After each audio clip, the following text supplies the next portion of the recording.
Welcome to the Every Temple podcast. My name is Tony, and this is my co-host, Janelle. Hello. And together we want to talk about every temple of the Church of Jesus Christ of Latter-day Saints. Thank you for joining us. Elder Stevenson said, "You are never lost when you can see the temple. The temple will provide direction for you and your family in a world filled with chaos. It is an eternal guidepost which will help you from getting lost in the mist of darkness."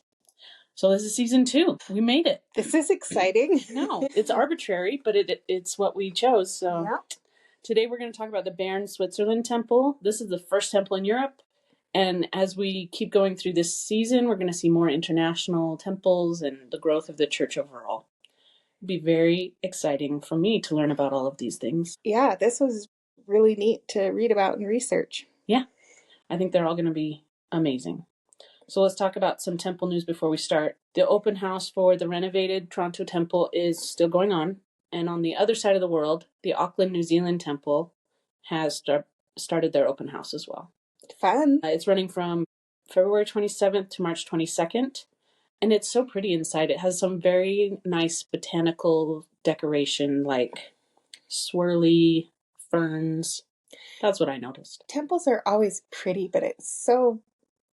every time I'm like, that is just so beautiful and unique to each temple and their area. Yeah, I love when they focus on the area that it's in and try and mirror that. Yeah. I think that's great. Yeah.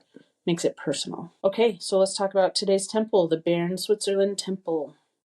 Prophecies of international temples were made as early as August 1906 when President Joseph F. Smith visited Zurich, Switzerland, and predicted that the time would come when the temples to the Most High would be built in various countries of the world. Only 4 temples were in operation at that time, and they were all in Utah. Yep. Yeah, so he could see it coming. He's also the one that announced temples in Canada and Hawaii. So he could see the stone rolling. He had a vision. Yeah, I think so. A fellow church leader and biographer asserted that President McKay was the prophet who bridged the gap and ushered the Church of Jesus Christ of Latter-day Saints from a status of powerful provincialism to one of international influence. This began with his worldwide tour of missions in 1921 and culminated with his initiatives in constructing temples abroad. President McKay was the one that said Zion's not in Utah. Zion is wherever saints are together. Yeah. So he said it's a condition of heart and mind. Yeah. And it can be found anywhere. So in Europe, they kept seeing people emigrating to Utah constantly. And I think after the war and things had calmed down, they were like, okay, we gotta stop people emigrating. Yeah. So they were trying to get people to stay in their countries, but people also wanted to have the endowment and participate in those blessings and for their ancestors too. So they were telling the people to do this, but they couldn't do this, but stay where you are. So my family was kind of part of this group that wanted these blessings. And so, because my mom was born in England. Oh, okay. And so in 1949, they emigrated from England to Canada to go to the temple and to have their family sealed together.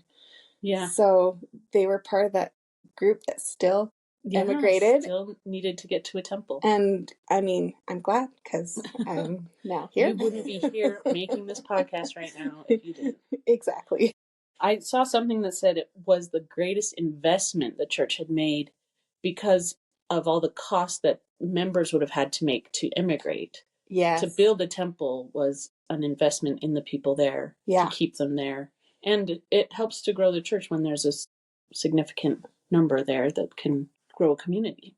Yeah. So reading through, like everywhere the temple is built, the saints are always very glad to have it there. But this, because it's international and they didn't have to emigrate to receive these blessings, that what a special thing for all those saints that lived in like many countries. Yeah. Yeah. It was a big deal for all of Europe, and it's very central. The story of how they found the site for the temple is quite miraculous. They found a plot of land that President McKay really liked, and he signed off on it. And he put the mission president, Samuel Bringhurst, in charge of it.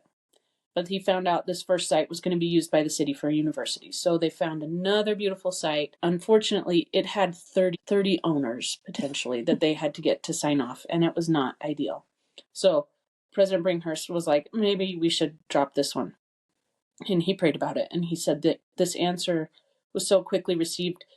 While a little disappointing, was a wonderful testimony to all of us. He wrote to President McKay, and President McKay replied, as I read your letter stating that all effort had failed and a negative decision had been rendered, I was not surprised, but at first disappointed.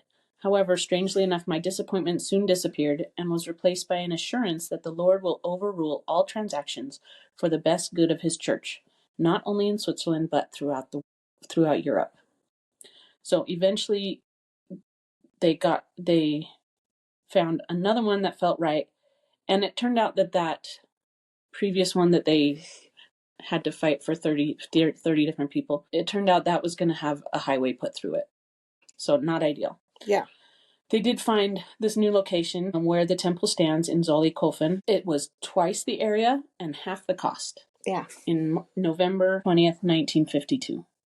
So it was the right decision. The Lord made it happen. It's next to a beautiful forest and not far from a train station. Yeah, it was really central.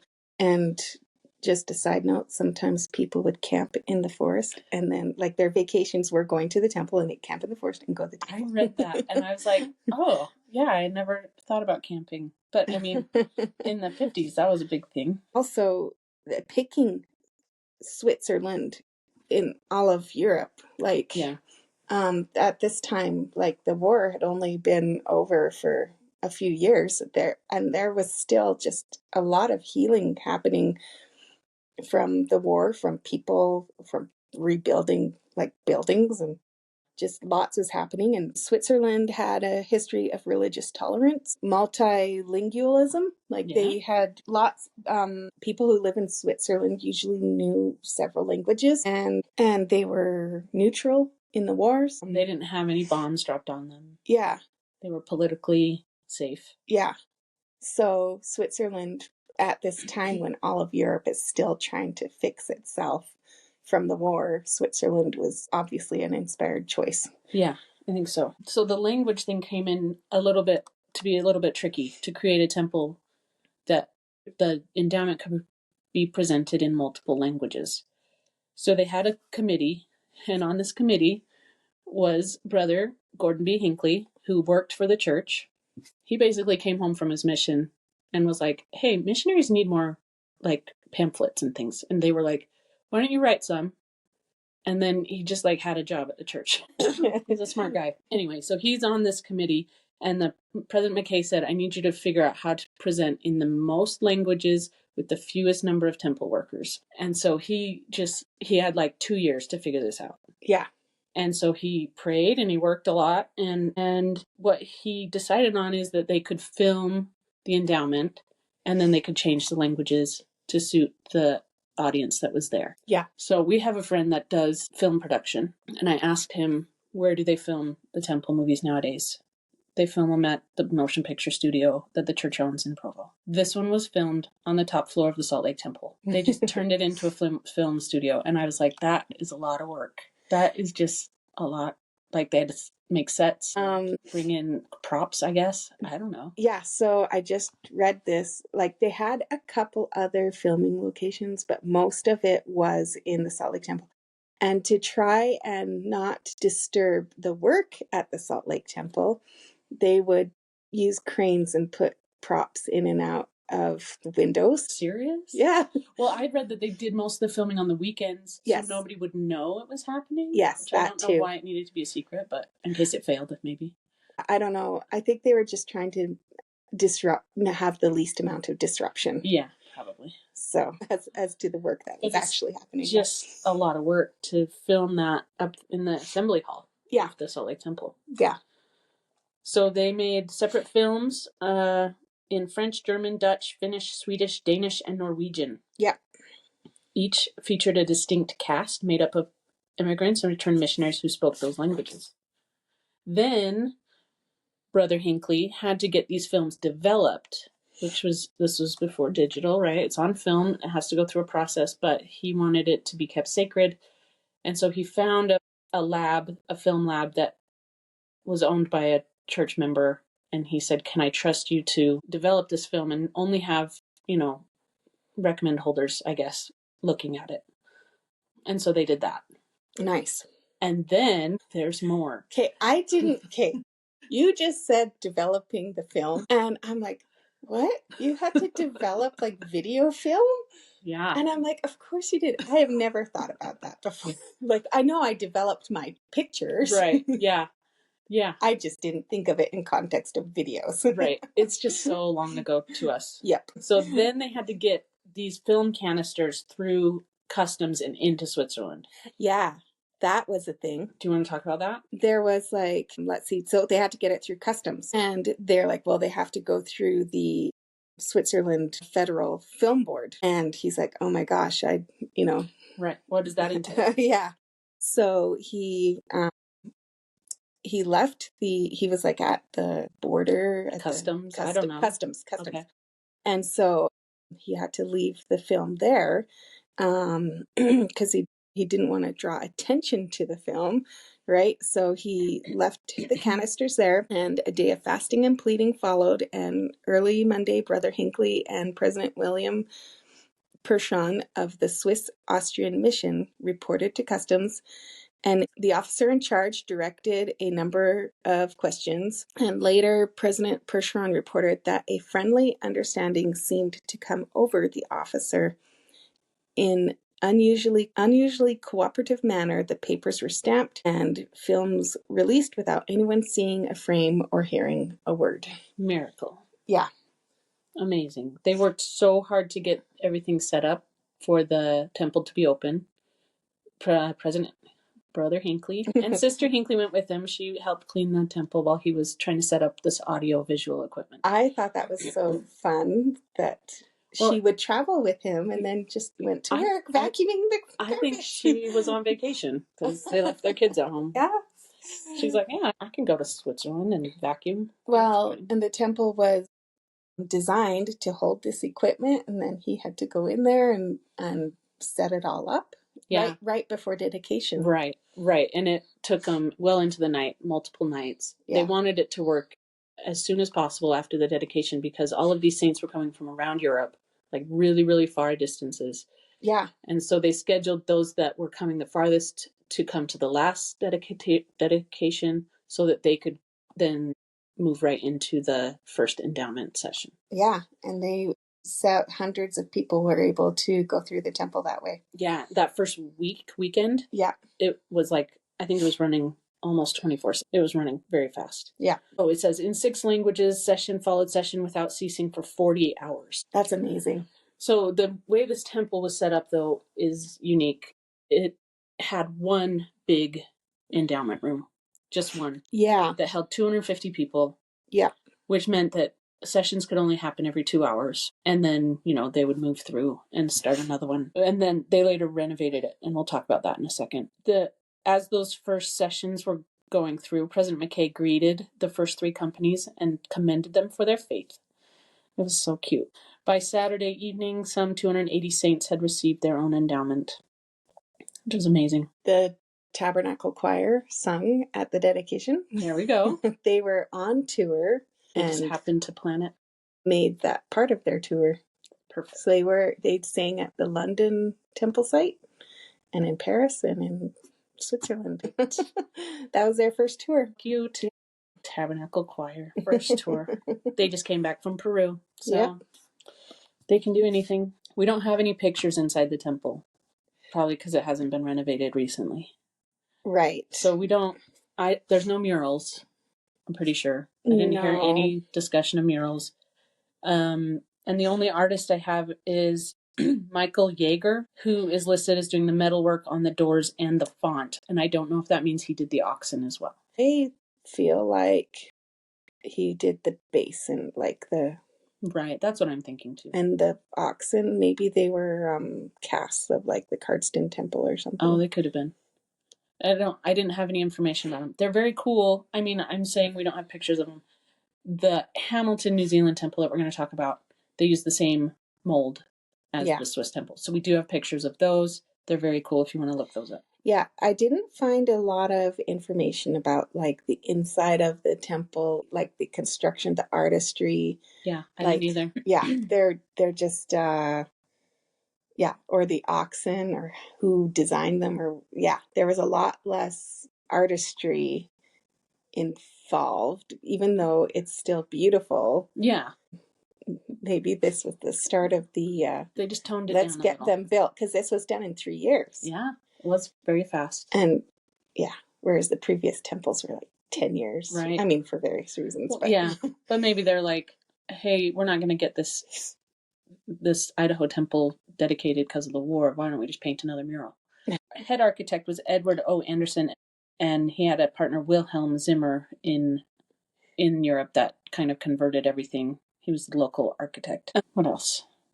Okay, so in the 90s, they remodeled it, and they took out the one giant instruction room, and they divided it into 4.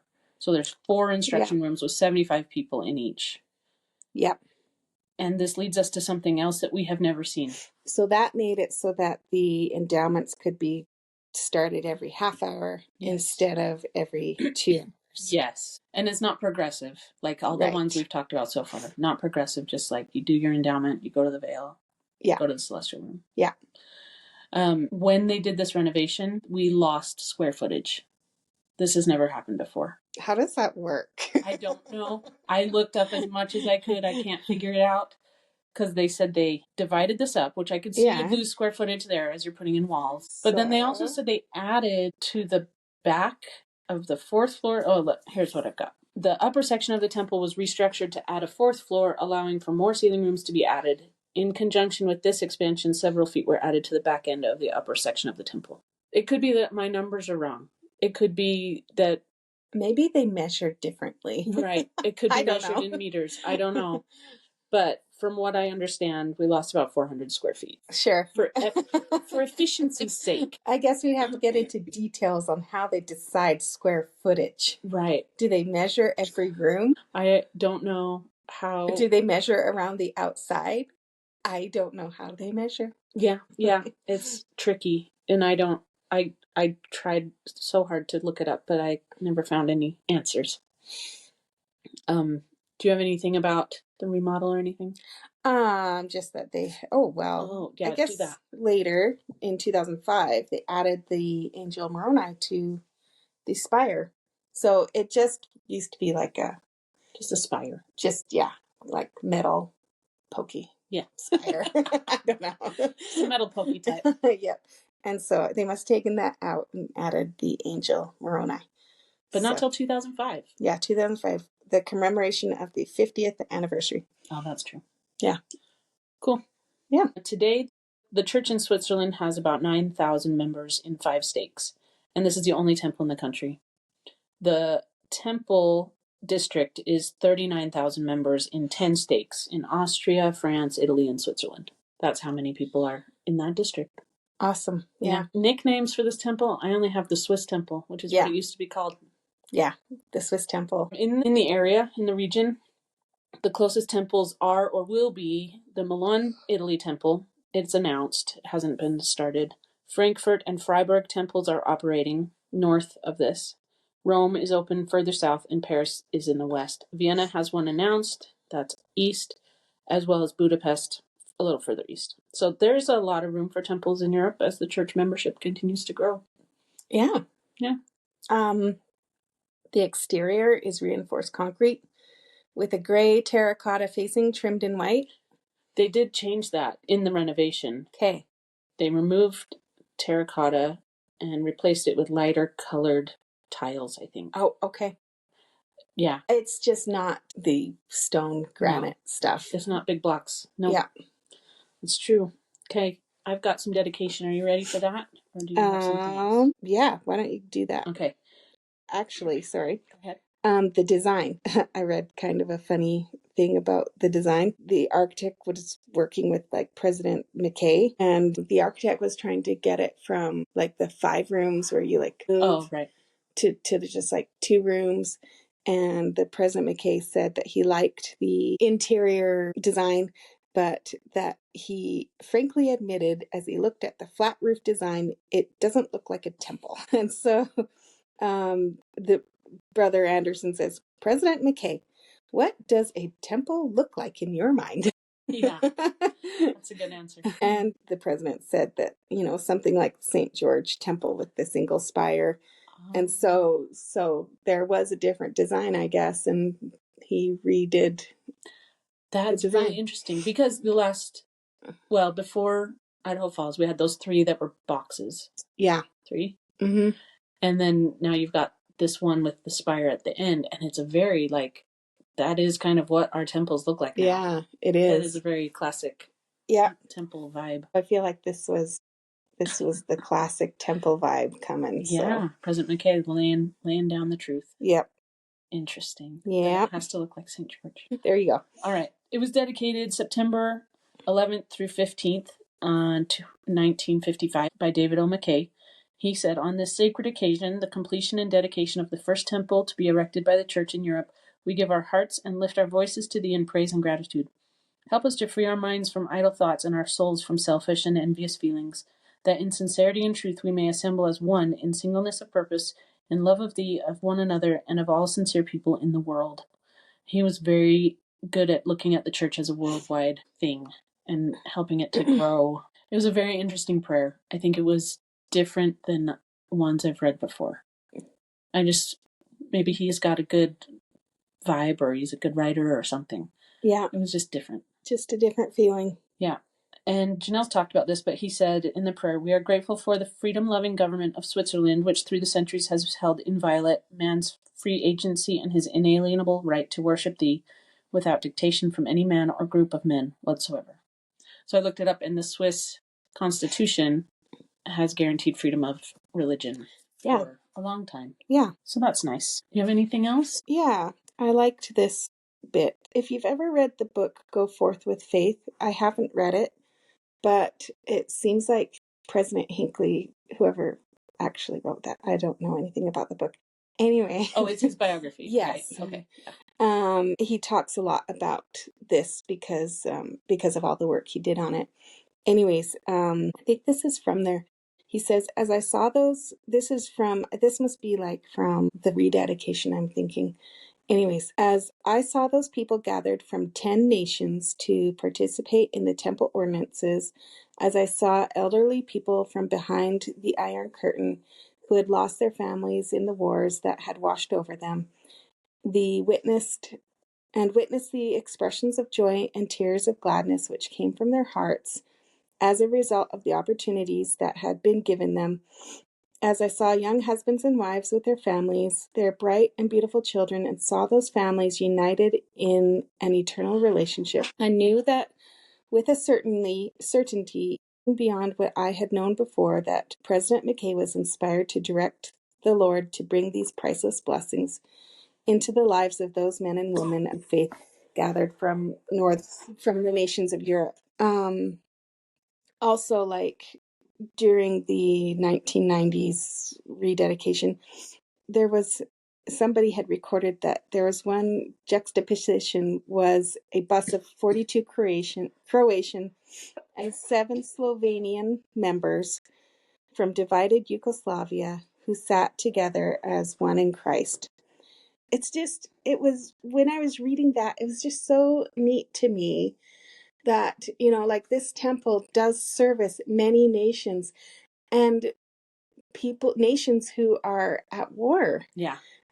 But then when they come to the temple, all of that went away. They came for one purpose, to be in the temple, to show their love of God and to receive these blessings and to worship God and the unity that creates. It's just so neat. And that's actually one thing that I've really enjoyed about the temple and taking my children is probably the number one thing I've noticed as I've been taking my children, is that no matter the differences they had at home, that when we were in that celestial room together, it didn't matter because we were unified in our love of God in the temple.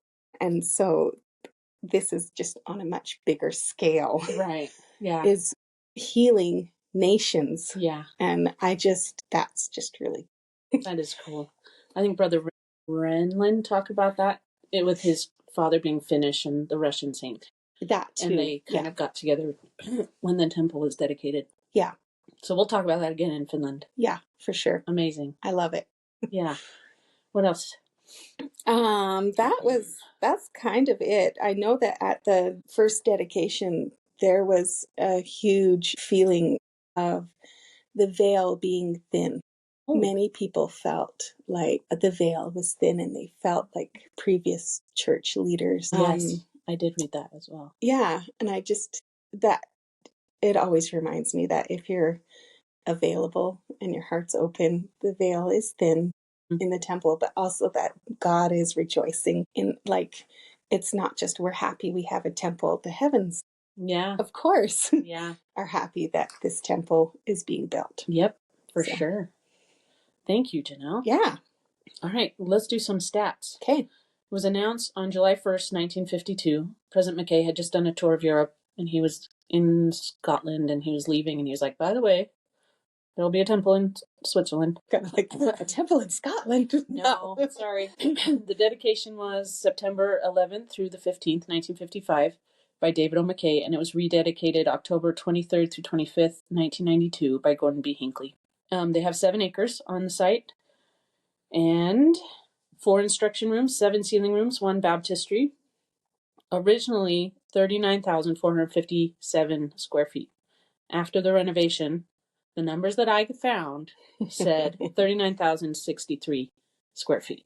Okay. Well, maybe someone in the Instagram or Facebook page can tell us why. If you know why that is, please tell us. And its height is 140 feet with a Moroni up there. And I think that's everything we've got for the Bern Switzerland Temple. Yeah, that was sure fun to learn about. It was. And yeah, I think it's going to be a great season. Yeah. Thank you for being with us as we discuss the Bern Switzerland Temple. If you have more stories about this or another temple, please share it with us on our Instagram or Facebook pages at Every Temple Podcast. And if you learned something, please share the podcast with a friend. We will see you in the next episode where we talk about the Los Angeles, California Temple. If you want to learn more about why we build temples and the role they play in our religion, please visit churchofjesuschrist.com/temples.org. Yes, .org. If you want...